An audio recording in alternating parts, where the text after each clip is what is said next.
Hi friends, welcome back to our channel. ఇప్పుడు గులాబ్ జామ్ ఎట్లా తయారు చేసుకోవాలి చూద్దాం. ఫస్ట్ గులాబ్ జామ్ పిండిని మెత్తగా తురిమి చిన్న చిన్న బాల్స్ వేసుకోవాలి. నెక్స్ట్ స్టవ్ మీద నీళ్లు పెట్టి షుగర్ సిరప్ అనేది తయారు చేసుకొని ఇలాచి అట్లా వేసుకొని పొయ్యి మీద నూనె పెట్టుకొని వేయించుకోవాలి. నూనె కాగే వరకు ఉండాలి.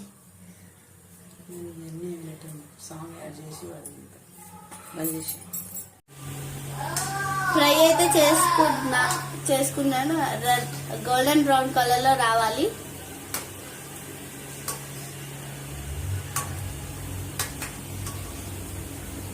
గోల్డెన్ బ్రౌన్ లో వచ్చేసినాక తీసేసుకోవాలి. ఇది మనం గోల్డెన్ బ్రౌన్ లో వేయించుకున్న తర్వాత చల్లార పెట్టాలి. ఇవి ఎందుకు చేస్తున్నాం అంటే రేపు మదర్స్ డే స్పెషల్ కాబట్టి అందుకే చేస్తున్నాం. And advance happy mother's day to all mothers.